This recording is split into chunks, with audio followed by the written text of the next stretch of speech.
para mabulak kami, para imbitahin ka dito, para makapagsalita ka ng something against kay Morales. No, mali po. Ganon.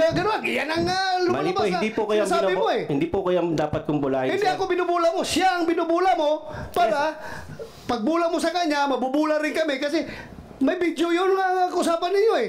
Ibig mong sabihin, ganun kakagaling iyo. Kahit na ilang bisis ka kaso mo, yung kaso mo, wag mong pasis ko lang yun. Yes, sir. I understand, Pasis sir. lang yun sa aking panerbisyon pagkapulis. I understand, Kaya huwag mo akong bilugin dito, ha? Yes, sir. Kung siga ka, kung maro ka sa labas, kung nabubula mo yung ibang tao, not me. Pinatawag kita dito para magsabi ng totoo. Yes, sir. Ha? I understand. Hindi ka pinatawag dito para bulahin kami dito. Yes, sir. Ha? This is a serious matter. Ha? I understand, sir. Huwag kang sasakay-sakay ka lang, gagawa ka ng gimmick para maipatawag ka dito, para maipabulalas mo yung gusto mong dokumentong palabasin. Wow, how shallow your motive. Yes, sir. So, ibig sabihin, sino nag-utos sa'yo na pasakayin mo si Enriquez? Sarili ko lang, sir. Sarili mo! Yes, sir. So, you're a hero! Nasa sa inyo, sir, kung paano niyo ako titignan ngayon, sir. Pero yun po ang katotohanan. You are a hero, sarili mo lang.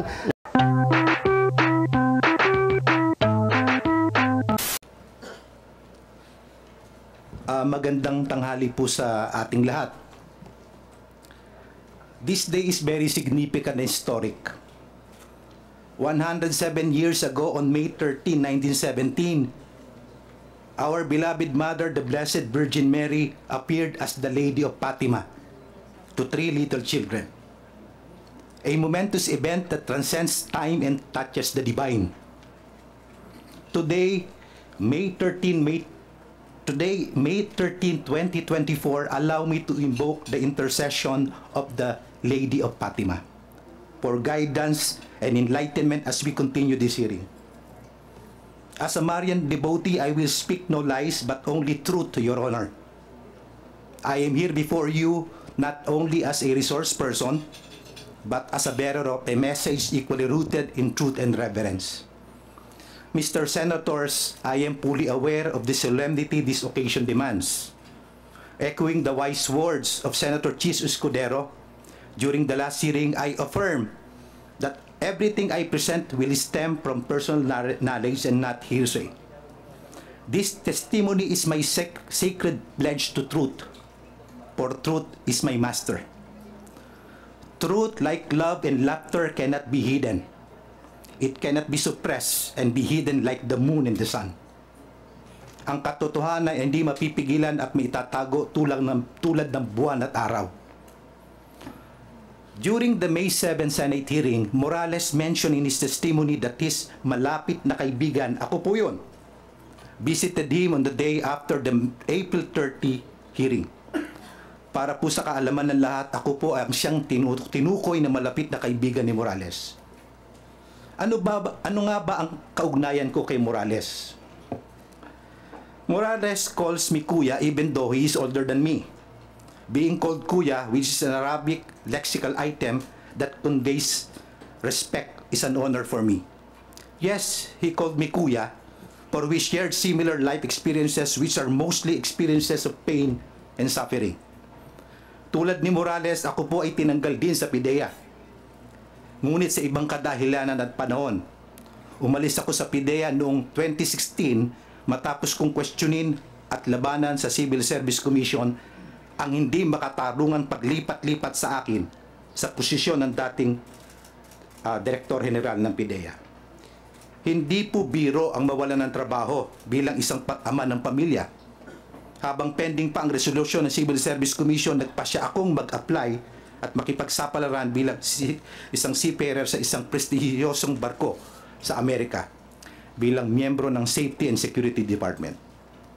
Habang si Morales naman ay nakipagsapalaran sa Japan upang magtrabaho para matustusan ang mga pangangailangan ng aming pamilya. Opo, nagtrabaho po kami ng walang kapaguran tulad ng lahat ng iba pang OFWs. Hindi po naging madali sa amin ang sobrang lungkot na mawalay sa aming pamilya. Bumalik ako sa Pilipinas noong 2018 at si Morales naman noong 2019. Nagtrabaho ko sa DOJ Office of Cybercrime noong Oktubre 2018. Matapos ang higit 4 na taong paghihintay, ako ay pinaburan ng Court of Appeals na naghatol na hindi makataruan ng ginawang reassignment sa akin ng dating Direktor General ng PIDEA, na siyang nagresulta sa illegal na dismissal sa akin. Kaya naman pinag-utos ng Court of Appeals na ibalik ako sa aking dating posisyon sa PIDEA kasama ng pagkakaloob ng aking back wages sa humigit kumulang 4 na milyon. Ang desisyon ay naging pinal at executory sa kautusan na rin ng Korte Suprema noong October 2019. Sa kabila ng kautusan ng hukuman na ibalik ako sa PIDEA, minarapat kong manatili sa DOJ, Office of Cybercrime, hanggang ngayong kasalukuyan. Dahil sa pareho naming karanasan sa PIDEA ni Morales, madalas kami nag-uusap upang talakayin ang mga balita tungkol sa PIDEA at ang aming mga dating trabaho. May mga pagkakataon rin na sumasangguni si Morales sa akin tungkol sa aspeto ng cybercrime at iba pang cybercrime-related topics. Sa maraming pagkakataon, nagpapalitan kami ng kaalaman o ideya sa mga bagay na patungkol sa dangerous drugs. Kung kaya naman ay hinimok ako ni Morales na sumama sa kanyang NGO, Anti-Drug Advocate Laban ng Pamilyang Pilipino, na akin naman pinaunlakan na may reservation sa aking limitadong oras. Ito nga marahil kung bakit itinurong ako ni Morales na isang malapit na kaibigan at nagpapasalamat po ako. Mr. Senator, few days after Maharlika circulated the alleged PIDEA classified documents in social media and Morales informed me of this, I immediately advised Morales not to participate on the issue considering the current political situation confronting our country today, the impact of such revelation and the possibility that it be used for political cause. Matagal ka nang wala sa PIDEA, wag ka nang makialam. Pinayuhan ko siya na wag siyang makisali sa ganyang issue at matagal na nga siyang wala sa PIDEA.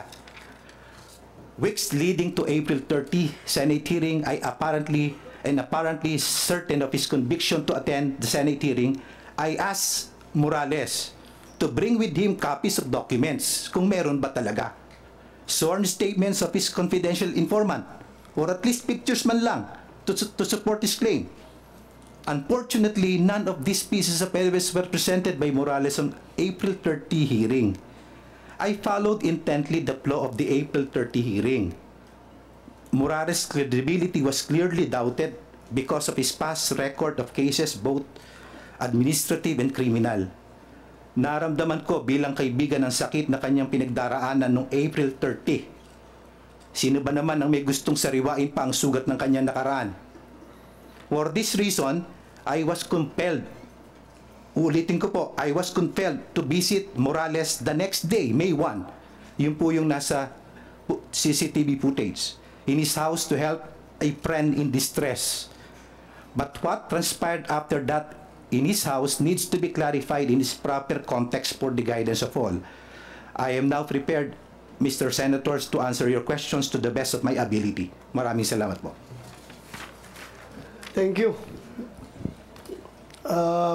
Bago ka namin tanungin, pakinggan mo natin itong kabilang linya. Ha? Yes, Kabilang linya. Mr. Senator. Kabilang linya ng telepono. Recording in Nakikinig lang yan progress. Bago ka magsalita, Picoy, alam mo ba na nag-uusap kayo ni Enriquez na sa bahay siya ni Morales? No, wala sir, wala po. Hindi mo alam? Hindi ko po alam. Kaya nga po nagulat ako eh. Biglang may... Hindi mo rin alam na naka-speakerphone yung cellphone ni Enriquez? Hindi po sir. Hindi mo alam na nakikinig si Morales? Hindi po sir. So, that explains the no holds barred na pagsasalita mo. Yes, sir. Yeah. Pati patayan, binabanggit mo na eh. Yes, sir. Na papatayin si Morales, sasagasaan lang yan, hindi na yan babarilin. At maraming paraan para patayin. Am I correct? Yes sir. Yes, Kasi, sir. had you known na nakikinig si Morales, hindi mo siguro sabihin yun. Hindi sir, kung pahayaan niyo po akong sabihin muna to sir o sagutin ko muna yung sa inyo. Kung alam kong nakikinig po siya sir, mas marami pa po ako sasabihin. Mas, ano po. Mas malala pa. Yes, Mas yes. malala pa. Para believable, sir. Okay, sige. Pakinggan natin yung statement mo. Go ahead. Magandang araw po sa inyo, mga mahal naming senador. Sa mga nakaraang araw, napukaw ang atensyon ng bayan dahil sa sinasabi ng isang ex-agent Jonathan Morales na dokumento mula sa PIDEA. Noong nakaraang pong hearing, nabanggit niya na ni Ginoong Morales ang pangalan ko na Eric Santiago, na tumawag sa isang Romy Enriquez, na sinasabi niya na nais ko siyang pigilan sa kanyang pagsalita tungkol sa nasabing dokumento. Sa punto pong ito, nais ko pong ipabatid sa galang-galang na Senado ang wala akong intensyon na pigilan at ang totoo ay upang patunayan lang sa bayan ang dalawang bagay. Ano po yun? Na napakadali pa lang mapunta dito. Gagawa ka lang ng isang kwento at katang-isip na kwento sa pamamagitan ng pambobola, mapupunta ka na rito. Pangalawa, na upang pabulaanan at bigyang kalinawan ang mga bagay-bagay na sinasabi ni ex-agent Morales sa pamamagitan sa pagpapakita ng mga dokumento na dala ko. Siyensya na, sir, hindi ako sanay magsalita sa maraming tao. Panglubog lang, sir. Please continue. Gusto ko rin gamitin ang oportunidad na ito upang humingi ng taus-pusong paumanhin sa mga taong walang kinalaman sa aking plano, ngunit alam kong grabing naapektuhan dahil sa paggamit ng kanilang mga pangalan. Unang-una po, kay paring Romy. Pare, pasensya na, nasama ka rito. Pero I have to do this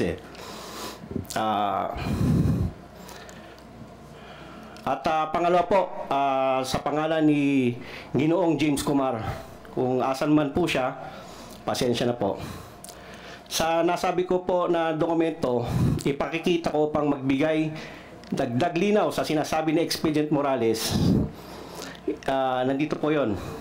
May hawak po akong dokumento na gusto ko lang ipakita talaga. Ito po yung rason kung ba't pinasakay ko sila sa usapan. Para makapunta lang po ako rito at may presenta mga dokumento sana na magbibigay linaw sa mga sinasabi ni Agent Morales. Ano yung sabi mo, pinasakay? Yes, sir, pinasakay. Parang dalawang ang gusto kong patunayan, sir. Magkwento ka lang, makakarating ka na rito. Kwentong barbershop, sir. Kwentong barbero lang. Katang isip. Makakarating ka na. Andito po ngayon, napatunayan ko ngayon yun. Napatunayan mo ngayon? Yes, sir, nandito po ako. Kasi... So, you mean to say, itong committee na ito ay pwede pala mag-imbestiga ng katang-isip lang? Ako po, ang sinasabi ko, yung akin po, hindi po kayo. Kayo po ay tunay. Alam ko po ang inyong layunin. Ako po ay para sa akin, gusto ko lang pong makarating dito upang magbigay linaw lang po, magdagdag linaw dahil sa mga dala. We are not interested of your dagdag linaw. We are interested on what happened, what transpired in that recording. Kaya yun ang explain mo. Huwag ka na maghanap pa ng ibang dagdag linaw. Please explain your side as far as that video is concerned. Yun po ay katang-isip ko lang. Pasensya na po kayo. Kaya po humingi po ako ng tawad nga po kay paring Romy at saka kay... Katang-isip na... Kasi actually, sir, hindi naman para hindi naman para sa lahat yun eh. Sa amin lang sana yun.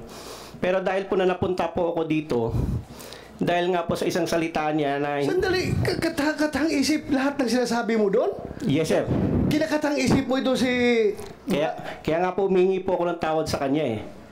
Kaya... Wow! Hindi naman kami grade 1 dito, mga senador kami.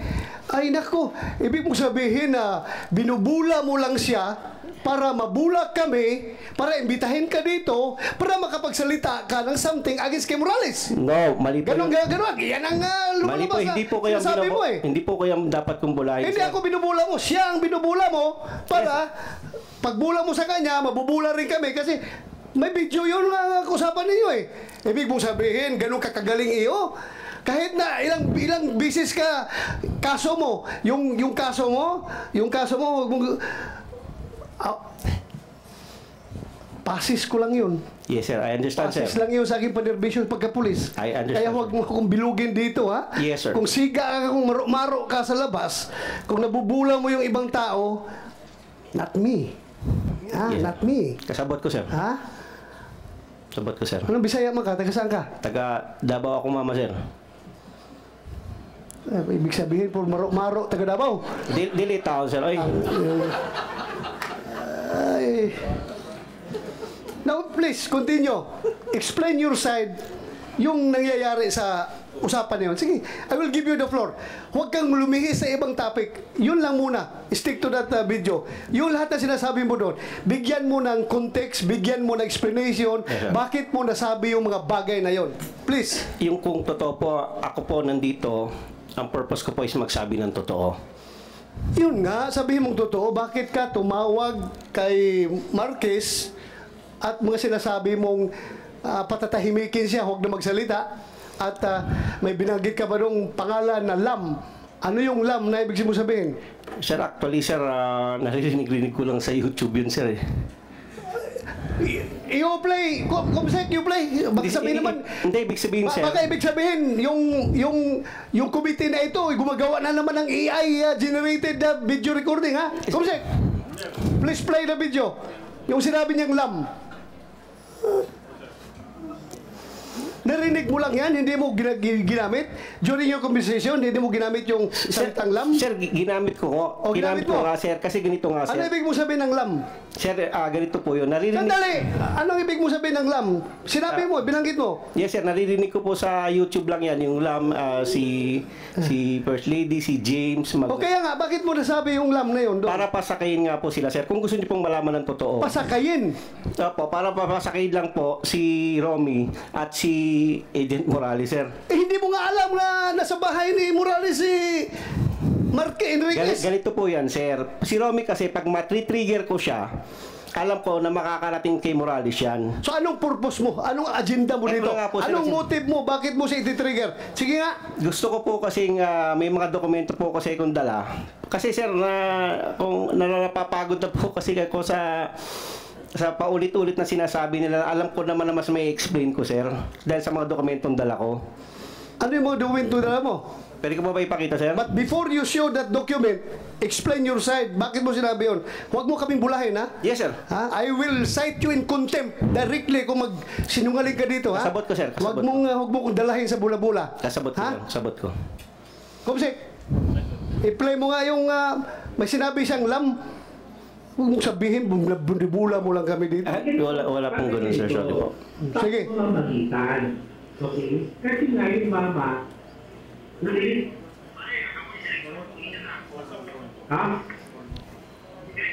Hindi, ganito. Pakinggan mo muna, kuya. Ganito, kuya. Nung pumutok yan, okay? Huwag kang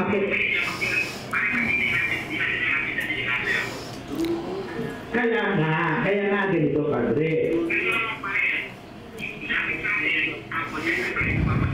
Kaya kung Ang narinig natin dyan na voice recording at saka yung nilagay ni Morales na yung line-line dyan na nag-interpret kung ano sinasabi.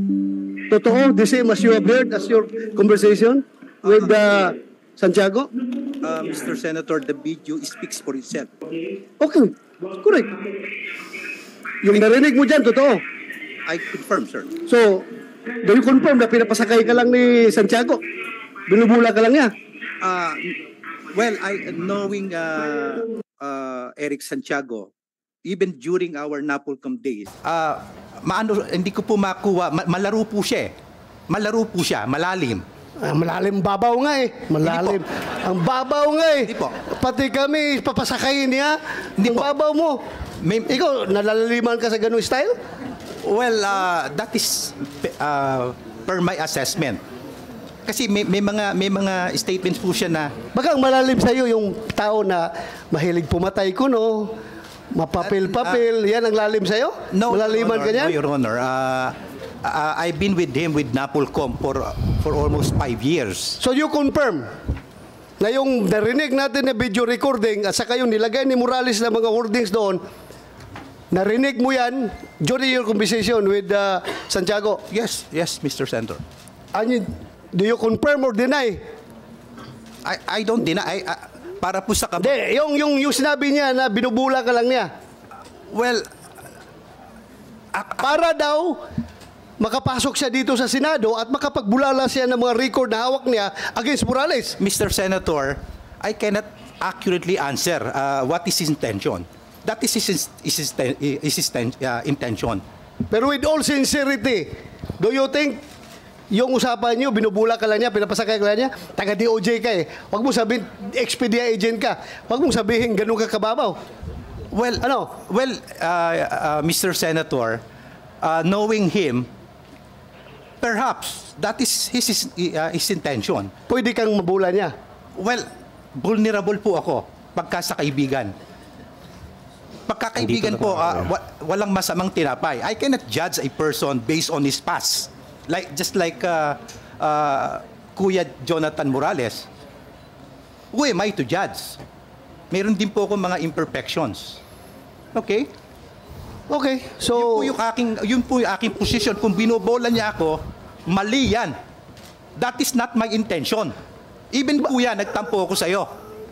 Eric Santiago, kung nambubula ka, bakit dinadamay mong pangalan ni Lam? Sir, para po makatotohanan ang istorya. Para makatotohanan. Kasi hindi ko po pwedeng bulahin si Romy kung hindi ako babanggit ng mga keywords na magri-ring sa utak nila, sir. So anong purpose mo bulahin siya? Siya lang, sir. Siya lang. Bakit mo, anong purpose mo bulahin siya? Kasi para ipatawag kita dito. Ultimately, para ipatawag kita dito at may bulalas mo yung mga records against Morales. Ganon ang intention mo. Actually, sir, hindi naman po against Morales po yung records ko. Kaya nga, para mailabas mo yung record na sabi mo. Yes, sir. Na nagawa ko po ngayon nga na nandito po nga po ako, sir. Wow, ang galing mo. Galing mo. Ako, I find it very strange na gano'n ang approach mo para may patawag ka ng komite na ito, bulahin mo siya para maipakita ang wow, gano'n ka-genius pala mag-tirada at dinideny mo lahat ng sinasabi mo sa video na yan. Hindi ko nga, sir, dinideny. Inaamin ko nga po, sir. Dinideny mo nga yung truthfulness. Yes, sir. Yes, sir. Yung veracity, totoo yan. Yes, sir. Pero yung truthfulness ang sinasabi mo sa video na yan ngayon, dinideny mo. Yes, sabi sir. mo lang, nabubula ka. Yes, sir. Wow, kasi may video. Pero No, kung sir. walang video yan, hindi mo i-deny yan. Sir, actually, pwede ko i-deny yun, sir.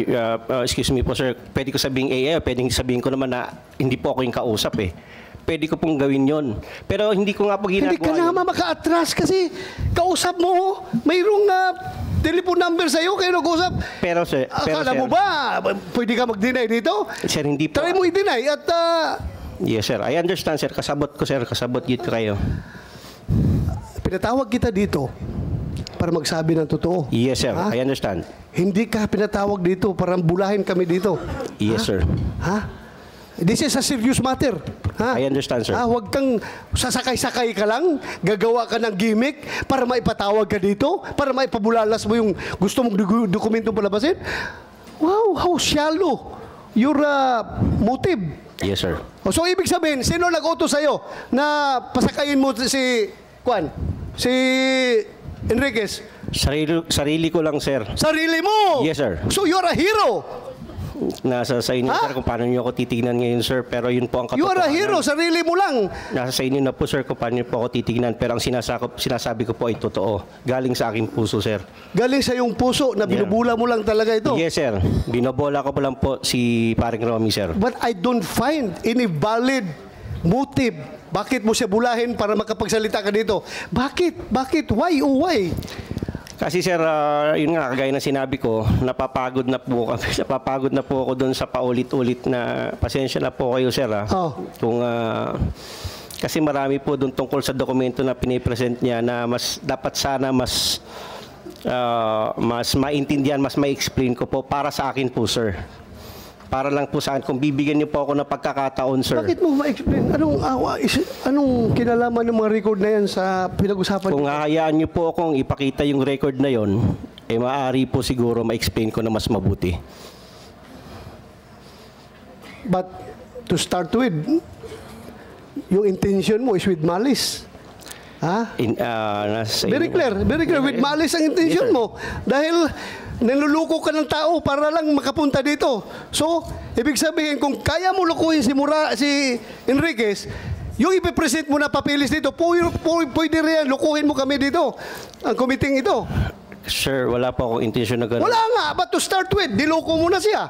Pinasakay mo, according to you. Pinasakay mo lang siya. Yes, sir. Oh, so paano kami magtiwala ang committee sa'yo kung ganoon pa lang style mo? So useless din presenting that evidence kung to start with, ang intention mo ay tainted with malice. Para sa akin po, sir, subukan niyo pong muna akong pakinggan, ipakita ko yung dokumento at maipaliwanag sa inyo ng mas masinsin. Before you present that document, submit mo muna sa committee. Titingnan namin if that is germane to the issue at hand. Isubmit mo muna yung dokumento dito. Pag-aralan ng legis namin, ng COMSEC. Kung germane yan. Otherwise, gagawin mo na namang binyo itong, itong committee na ito for other reasons. Please submit that to the committee. Pag-aralan namin. And we will get back to you. Mr. Chair, Yes, I go may, ahead. if you're done with the question. I am done with Santiago. Pag-aralan muna yung kanyang sasabihin. Then you are free to entertain General Santiago. No, no,